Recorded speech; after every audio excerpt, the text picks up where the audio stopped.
नमस्कार दोस्तों, साहित्यिक कहानियों के इस चैनल कहानियाँ ज़िंदगी की पर मैं शैली नारायण आप सभी साहित्य प्रेमियों का तहे दिल से स्वागत करती हूँ।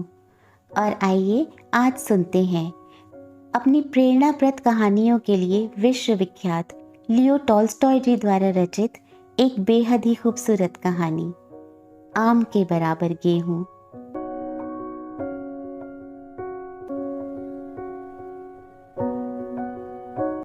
एक समय की बात है, नदी के किनारे कुछ बालक खेल में मस्त थे और मस्ती में नदी के किनारे पड़ी रेत से एक दूसरे पर गोले से बना बनाकर उछाल रहे थे कि अचानक उन्होंने वहां एक चीज पड़ी देखी। देखने में वह बिल्कुल अनाज के दाने जैसी लगती थी और उसके मध्य में एक लकीर सी बनी थी, जैसे दो दलों को आपस में जोड़ दिया गया हो। आश्चर्य की बात यह थी कि उसका आकार इतना बड़ा था जैसे कोई देसी आम हो। एक राहगीर ने बच्चों के हाथ में उसे देखा तो उसने रुककर उसे भली प्रकार हाथ में लेकर पार की दृष्टि दौड़ाई। तब उसने बच्चों को 2-1 पैसा देकर उसे ले लिया। वह राहगीर उसे अपने कब्जे में कर ले गया और राजधानी के शहर में वहां राजा के हाथ विचित्रताओं के नाम पर उसे बेचकर दौलत बनाई। राजा ने अपने राज दरबार के नवरत्न पंडितों को बुलवाया और कहा, कृपया इसे जांच परख कर बताएं, यह कौन सी वस्तु है। पंडितों ने बहुत सोच विचार किया, परंतु उन्हें उस वस्तु के विषय में कोई जानकारी हासिल न हुई। अंततः वह दाना एक दिन खिड़की पर रखा था कि एक मुर्गी उड़ती हुई आई और उसमें अपनी नुकीली चोंच मारने लगी। फलस्वरूप उसमें छेद हो गया। तब पंडितों ने देखा कि अरे, यह तो गेहूं का ही दाना है। इस पर समस्त पंडितों ने राज दरबार में जाकर कहा, महाराज, यह दाना अन्नराज गेहूं का है।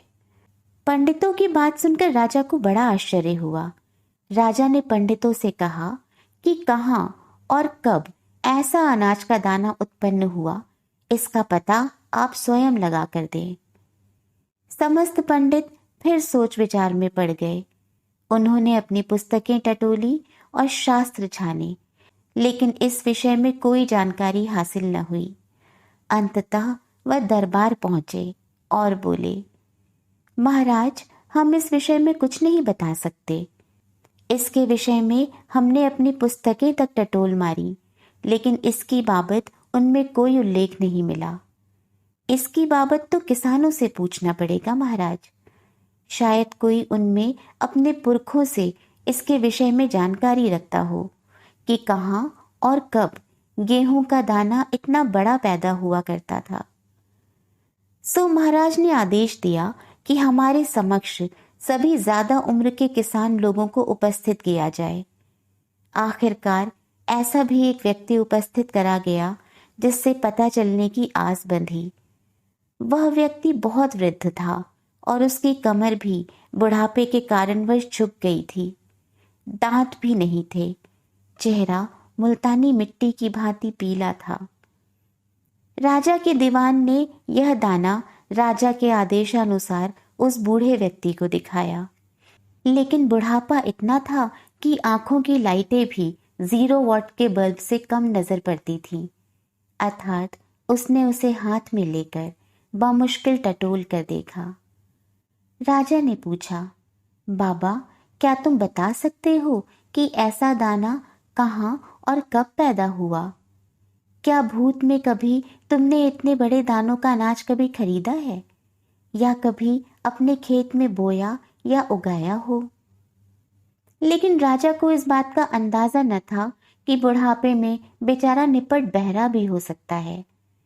पर फिर भी वह राजा की बात मुश्किल से सुन सका और बहुत देर में वह राजा की बातों को समझ पाया।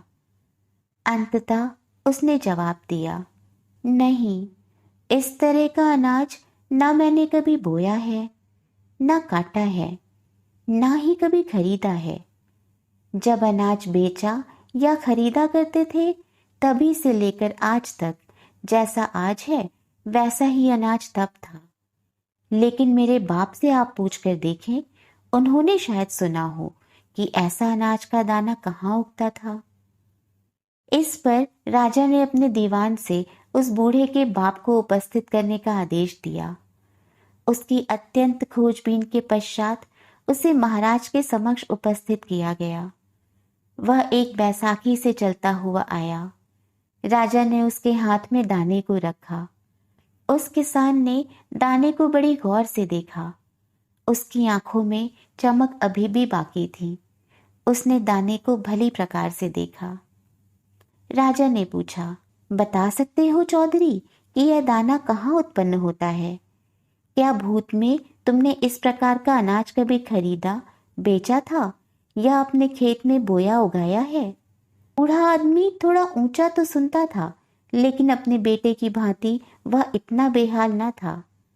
उसने कहा, नहीं, मैंने इस प्रकार के अनाज के दाने को न कभी अब से पहले देखा, न बोया, न काटा, न खरीदा और न कभी बेचा। कारण यह है कि हमारे ज़माने में सिक्के का चलन नहीं था।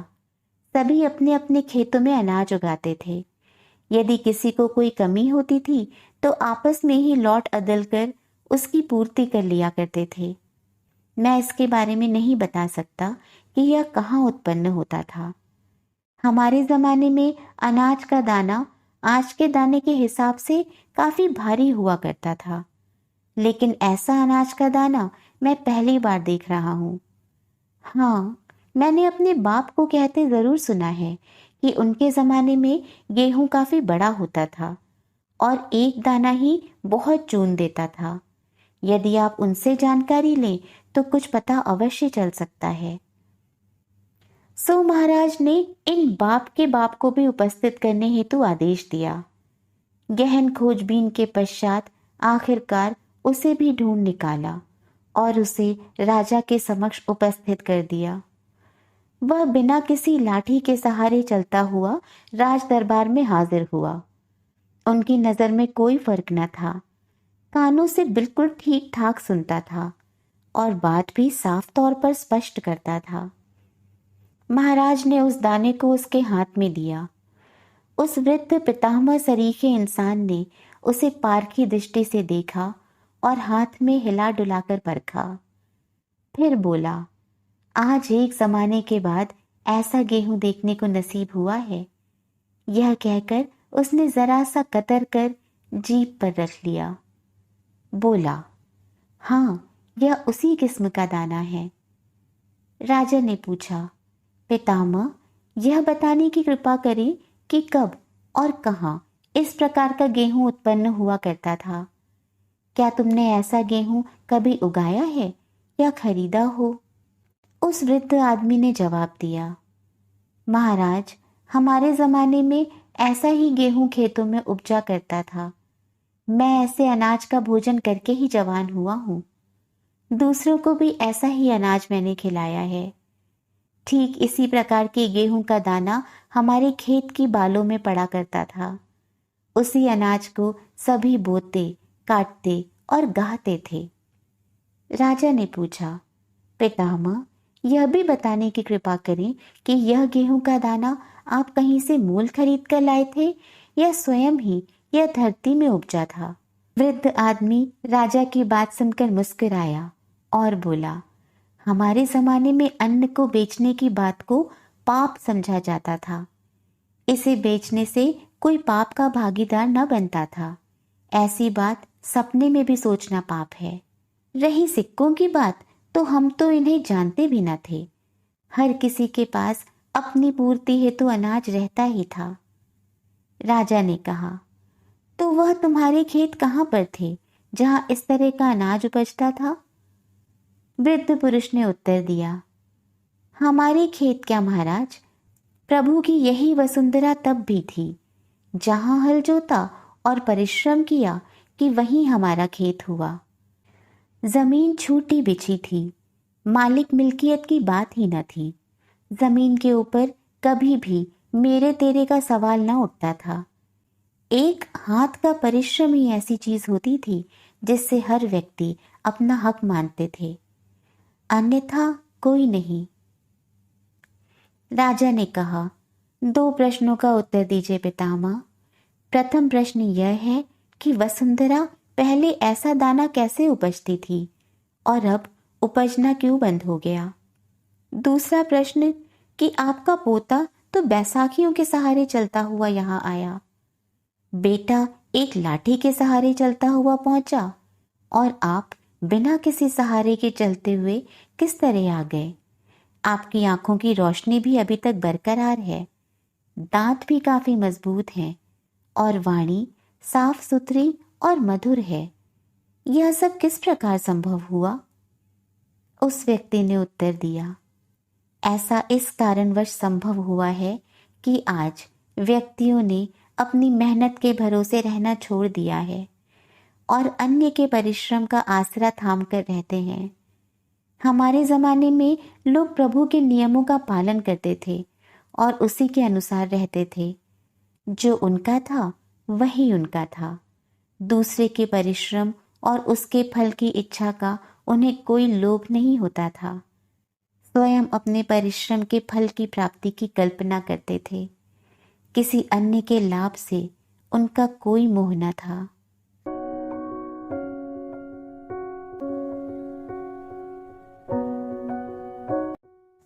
दोस्तों, जब इंसान की ज़रूरतें सीमित थी और भूख का दायरा भी कम था, तब कुदरत के पास सुख और स्वास्थ्य के नाम पर संसार को देने के लिए बहुत कुछ था। जैसे जैसे मनुष्य की भूख बढ़ती गई, कुदरत ने भी अपनी मुट्ठी को कसना शुरू कर दिया। बस यही समझने वाली बात है। इसी प्रेरणाप्रद कहानी के साथ अब चलती हूँ। बहुत जल्द फिर मिलूंगी एक नई कहानी और बहुत से अनोखे और दिलचस्प किरदारों के साथ। तब तक अपना और अपनों का बहुत सा ख्याल रखें। चैनल पर पहली बार आए हो या अब तक ना किया हो तो चैनल को सब्सक्राइब करना बिल्कुल ना भूलें। पसंद आए तो कहानी को लाइक और शेयर ज़रूर करें। कहानी, लेखक और प्रस्तुति से संबंधित अपनी सभी प्रतिक्रियाएं हमें कमेंट बॉक्स में लिखकर ज़रूर बताएं। स्वस्थ, सुरक्षित और प्रसन्न रहें। नमस्कार।